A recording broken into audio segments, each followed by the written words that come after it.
In a village where twins are sacred, one sister was favored and blessed more than the other. Jealousy drove her twin to kill her and take her place as queen. But what happened next shocked the entire kingdom.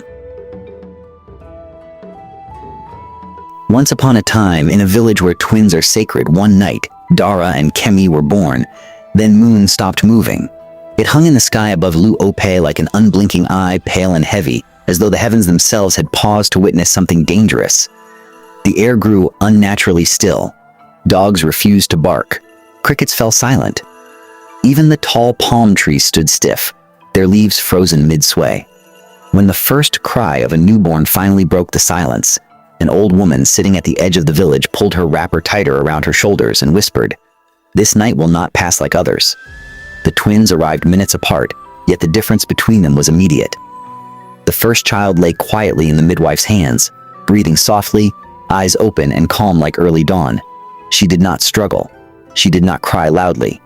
She only looked around, peaceful, as though she had been here before and remembered the world. The women in the room exchanged knowing glances. They named her Dara, for she arrived like a gift already accepted by destiny. Then the second child came. She burst into the world screaming, fists clenched tight, her small body stiff with restless energy. Her cries were sharp and demanding, filling the room until even the firelight seemed to flicker uneasily. She kicked and wailed until the midwife frowned and adjusted her grip. She was named Haimi. The moon outside shifted slightly then, finally continuing its journey across the sky. But the elders would later say something had already been decided before it moved again. In Lu Oper, everyone knew this truth. Twins are never ordinary. They are watched closely by the ancestors. Where twins are born, destiny walks carefully. As the girls grew, the village began to see what the night had been warning them about. Dara grew like soft rain, gentle, steady, life-giving. Wherever she went, peace followed. Children stopped crying when she carried them. Arguments cooled in her presence. When she helped her mother in the market, buyers lingered longer, smiling without knowing why. Even strangers trusted her easily. The elders often said her Ori sat well on her head. Her destiny is balanced, they whispered. She walks in favor. Kemi saw everything. She saw how praise flowed naturally toward her sister. She saw how people spoke Dara's name with warmth. She saw how blessings seemed to choose Dara without effort. Kemi was not weak. She was sharp, quick-minded, observant. But standing beside Dara felt like standing in a shadow that was never hers. No matter how hard she tried, her sister's quiet light always arrived first. At night, Kemi would lie awake listening to the sounds of the village.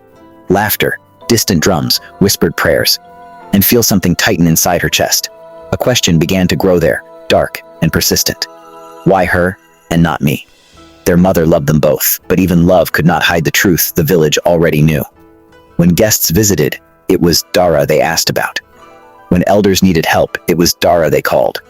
When prayers were spoken aloud, Dara's name rested easily on every tongue. Kemi learned to smile while something else hardened inside her. Years passed and destiny moved closer. One dry season morning, the sound of royal drums rolled through Lu Oper like distant thunder. People froze mid-step. Children stopped playing. Heads turned toward the road. A king was coming. Oba Ade, ruler of a neighboring kingdom, had sent word ahead of his arrival. He was seeking a wife, not chosen for beauty alone, but for character and destiny. The woman whose presence brought peace, whose spirit aligned with the ancestors, would sit beside him on the throne. Excitement gripped the village. On the day the king arrived, the square filled with color and sound. Chiefs stood tall. Women adjusted their wrappers, drums beating careful rhythms. Every family wondered quietly if destiny might pass through their doorway. When Dara stepped forward to offer the king water, the air changed. She did not speak much. She did not force a smile. She simply knelt, calm and respectful, and handed him the bowl. When their eyes met, the king felt something settle deep within him. A stillness he had not known he was searching for. Peace. He took the water, drank, and nodded slowly. That night, when he returned to his palace, the decision was already made. Days later, his chiefs returned to Lu Oper bearing wine and cowries. The king had chosen Dara. The village erupted in celebration. Drums thundered. Songs rose into the sky. Their mother wept openly, lifting her hands in gratitude to the ancestors. Only one person did not celebrate. Kemi stood at the edge of the crowd, smiling stiffly as the sound of joy pressed against her ears like noise she could not escape. Each drumbeat felt like a reminder. Each cheer felt like a wound. That night, while the village slept in happiness, Kami sat alone beneath the same moon that had frozen on the night of their birth. And as jealousy finally found its voice, something dangerous made a decision. If destiny chose Dara, she thought, then destiny would have to be taken. The announcement did not come quietly. At dawn, the Oba's chiefs returned to Ilu Ope with measured steps and serious faces. Their staffs tapped the earth in rhythm as they entered the village square, and the sound alone was enough to draw everyone out of their homes. Mothers abandoned cooking fires. Children stopped mid-game. Elders straightened their backs. This was no ordinary visit. Palm wine was poured. Cowries were laid carefully on a white cloth. A chief cleared his throat and spoke with a voice trained for truth. By the will of the ancestors and the judgment of the king, he said, the woman chosen to sit beside Oba Ade has been found. The square held its breath. Her name is Dara. For a heartbeat, there was silence. The kind that arrives before thunder. Then the village erupted. Drums exploded into song. Women ululated. Men clapped and stamped their feet. Dara's mother collapsed to her knees, crying openly as neighbors lifted her up, laughing and praising the gods.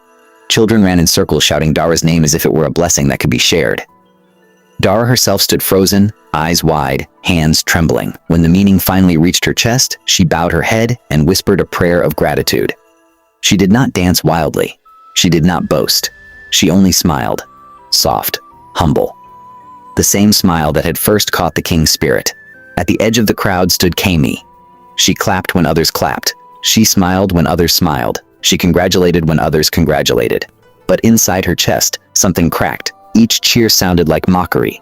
Each drumbeat felt like a nail being driven deeper into her pride. She watched strangers embrace her sister, watched elders bless her, watched her mother hold Dara like the only daughter she had ever prayed for, and she felt herself disappear. That night, celebrations swallowed Ilu Ope, fires burned late. Palm wine flowed freely. Stories were told and retold, each one praising Dara's destiny as if it had always been inevitable. Kami slipped away unnoticed. She walked until the sounds of laughter faded and the moonlight thinned between the trees. She sat alone on a fallen log, fists clenched, jaw tight. The forest breathed around her, patient and watchful. Twins, she thought bitterly, born minutes apart. Raised under the same roof. How can destiny choose only one? Her mind replayed every moment.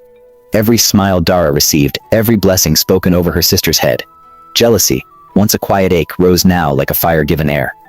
If destiny can choose, she whispered into the darkness, then destiny can be taken. The thought frightened her. Then it steadied her. Preparations for the royal journey began immediately. Dara was bathed with warm water and scented leaves. Elder women braided her hair carefully, speaking softly about palace life, about responsibility, about the weight of a crown. She listened, nodding, asking gentle questions, her heart full of wonder and fear. Kami watched from the doorway. She watched as Dara was wrapped in fine cloth. She watched as charms were tied around her wrists for protection. She watched as people spoke to her sister with a reverence that had never been hers. And with every passing hour, the plan in her mind grew clearer. On the morning Dara was meant to cleanse herself at the river before leaving for the palace, Kami volunteered to walk with her. "It is our last morning together," she said softly, forcing a smile. "Let us go like sisters." Dara hesitated only a moment before nodding. She had never learned to suspect Kami. She had never imagined danger could wear her sister's face. They walked the familiar forest path in silence, feet crunching on dry leaves. Birds called overhead. Sunlight filtered through branches in thin, broken lines. The river could be heard ahead, steady and patient. Dara stopped at the water's edge and knelt, dipping her hands into the cool current. She closed her eyes briefly, whispering thanks to the ancestors. Behind her, Kami picked up a stone. Her hands shook. Her breath came fast. For a moment, she saw not a rival, but a sister. The girl who had shared her womb, her childhood, her name. Then the image hardened. She struck. Dara collapsed forward, the river swallowing her cry. The forest seemed to recoil. Birds burst into the air. Kami stood frozen, staring at what she had done. "No," she whispered, then louder, "No." But the moment had already passed. With frantic strength, she dragged Dara away from the water, deeper into the bush where the trees grew thick and the ground was soft. She clawed at the earth with bare hands, ignoring pain, ignoring the sting of broken nails. Soil filled her palms, her mouth, her mind. She buried her sister beneath leaves and loose dirt, breath shallow, heart pounding so loudly she feared the forest could hear it. When it was done, Kami stood over the disturbed earth, trembling. Then she turned and ran. By midday, she returned to the village alone. When asked where Dara was, she lowered her eyes and spoke carefully. She was afraid, Kami said. She ran. Palace life frightened her. The lie landed softly. Too softly. Grief replaced celebration. Whispers spread. Some believed Kami. Others did not know what to think. But the king's summons could not be undone. Days later, dressed in fine wrappers meant for a queen, Kami was escorted to the palace. She walked where Dara was meant to walk. She wore what Dara was meant to wear. She practiced a smile she had rehearsed in secret. Yet at night sleep refused her. She dreamed of soil pressing down. She dreamed of hands clawing upward. She dreamed of the moon stopping again. Unbeknownst to her, someone else had not slept either. A palm wine tapper named Sergun, working in the forest that morning, had seen everything. And guilt was already digging its own grave. Morning broke over a Lu-Oper brightness that felt wrong.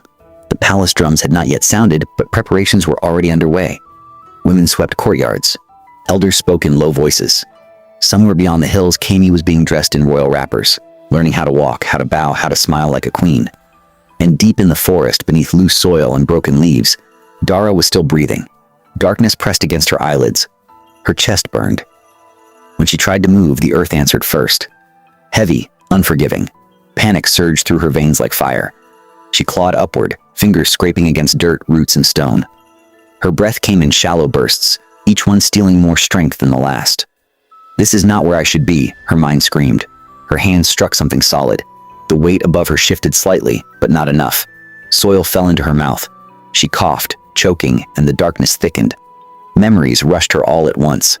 Her mother's voice, the river's cool touch, the sound of drums that had celebrated her name. Then everything went quiet. Not far away, a palm wine tapper named Sergun froze mid-climb. He had been cutting a path through the trees earlier that morning when he heard a sound that did not belong to the forest. A sharp cry, followed by frantic movement. From his position above, hidden among the leaves, he saw two figures on the river path. He recognized them immediately. Twins. He watched as Kami struck Dara. Watched as she dragged her sister into the bush. Watched as earth was torn apart with desperate hands. Fear locked his body in place. By the time he found his voice, it was already over. Kami had run. The forest swallowed the silence she left behind. Sergun climbed down slowly, heart pounding. He stood over the disturbed ground, sweat dripping from his temples. He should have shouted. He should have run to the village. Instead, he walked away. All day, guilt followed him like a shadow. The forest felt heavier. The sun burned harsher. Each palm tree he passed seemed to watch him. When night came, sleep refused him. Every time he closed his eyes, he saw dirt flying, hands shaking, a sister disappearing. By dawn, Sergun could no longer breathe under the weight of what he knew. He returned to the spot. The earth was still loose. Sergun dropped to his knees and dug.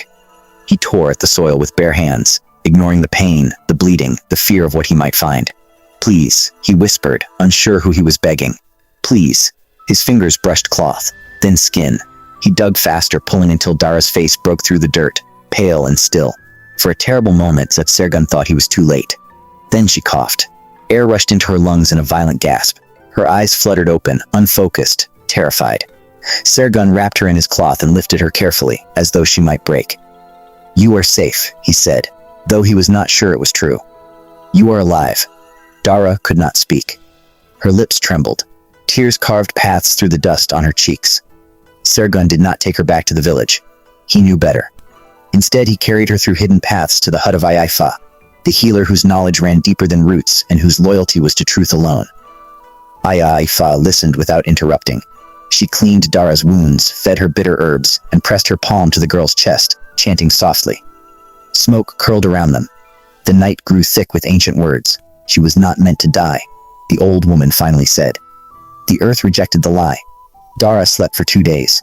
When she woke, her voice was weak, but her eyes were clear. She told the story slowly, without hatred, without anger, only truth. Meanwhile, at the palace, Kami was unraveling. Royal silk could not quiet her dreams. Each night, she woke sweating, convinced she felt fingers brushing her feet.